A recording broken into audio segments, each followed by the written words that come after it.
जय गुरुदेव। स्वागत है आप सबका आपके अपने चैनल 1008 खेचरी विशेषज्ञ में। खेचरी मुद्रा सीखना इंटरनेट के माध्यम से पूर्णतः असंभव है, पर यदि आप इसे सीखना चाहते हैं या फिर आपके मन में इसे लेकर कोई भी संशय या फिर प्रश्न है, तो आप स्वयं पूज्य गुरुवर से संपर्क कर सकते हैं। संपर्क के सभी माध्यम आपको नीचे डिस्क्रिप्शन बॉक्स में और साथ ही वीडियो में भी उपलब्ध हो जाएंगे।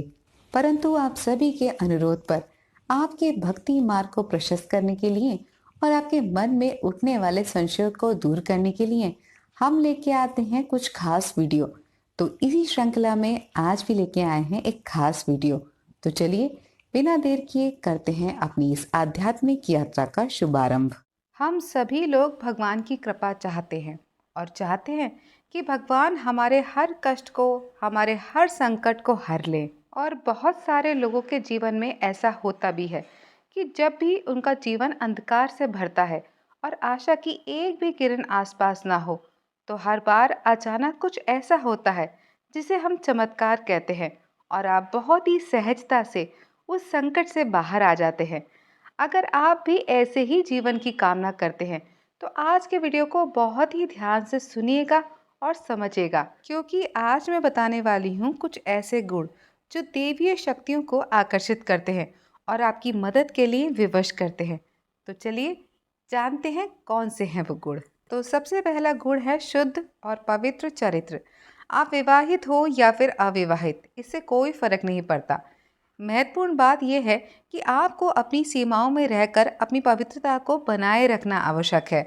आप जानते हैं, ईश्वर से पवित्र इस संसार में कुछ भी नहीं। तो यदि आप ईश्वर से निकटता चाहते हैं तो इसके लिए आपको अपनी पवित्रता को बनाए रखना होगा, तभी आप ईश्वर को अपनी ओर आकर्षित कर पाएंगे।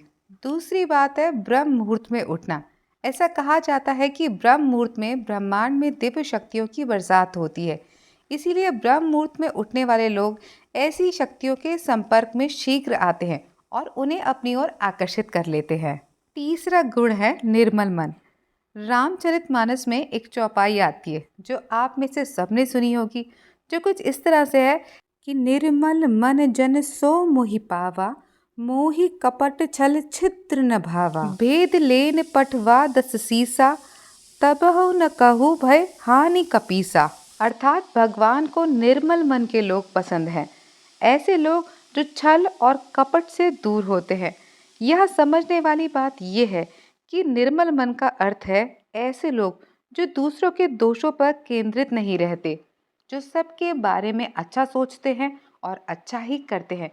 कभी कभार सबका भला सोचने वाले लोगों को लोग अक्सर बेवकूफ़ समझ सकते हैं। यदि आपके साथ भी ऐसा होता है तो निराश मत होइएगा, क्योंकि स्मरण रखें कि आपकी पवित्रता का आभास वही व्यक्ति कर सकता है जो स्वयं निश्चल है। अन्यथा एक कुटिल व्यक्ति आपकी सहजता को अन्यथा ही लेगा, क्योंकि यही उसका गुण है और यही वो आप में ढूंढने का प्रयास करेगा। तो अपने मन को खराब तनिक भी ना करिएगा और अपने हृदय की पवित्रता को बनाए रखिएगा। चौथा गुण है कि जो लोग झूठ बोलकर किसी का फायदा नहीं उठाते, किसी का दिल नहीं दुखाते, उनसे ईश्वर और ईश्वर की शक्तियाँ बहुत जल्दी प्रसन्न होती हैं और सदैव उनसे आकर्षित रहकर उनके जीवन को सहज बनाती हैं। पांचवा गुण है दूसरों की मदद करने वाला व्यक्ति। मनुष्य जीवन हमें मिला ही इसलिए है कि हम दूसरों के लिए कुछ कर सकें। तो जो लोग मन, वचन, कर्म हर तरह से दूसरों की सेवा का भाव रखते हैं, उनके निस्वार्थ भाव से काम आते हैं, उन लोगों से ईश्वर शीघ्र प्रसन्न होते हैं और साथ ही ईश्वरी शक्तियाँ उनसे अति शीघ्र आकर्षित होकर उनके लिए काम करना प्रारंभ करती हैं। जानते हैं ऐसा क्यों है? क्योंकि ये सृष्टि ईश्वर की सुंदर रचना है। इसका निर्माण और इसका पालन ईश्वर का दायित्व है।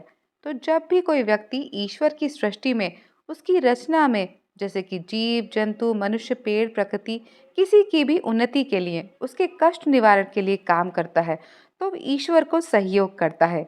स्मरण रखें, ईश्वर को सहयोग करने वाला व्यक्ति ना तो कभी दुखी रहता है और ना ही निराश, क्योंकि अपने सहयोगियों की मदद करना स्वयं ईश्वर का दायित्व है।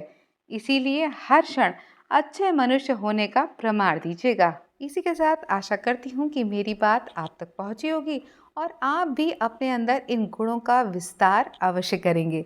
चलते चलते आपसे इतना ही कहूँगी कि अच्छे कर्म करते रहिएगा और ईश्वर से प्रेम करना कभी मत छोड़िएगा। इसी विचार के साथ आज के लिए बस इतना ही। फिर मिलेंगे अगले वीडियो में, तब तक के लिए जय गुरुदेव, जय बद्री विशाल।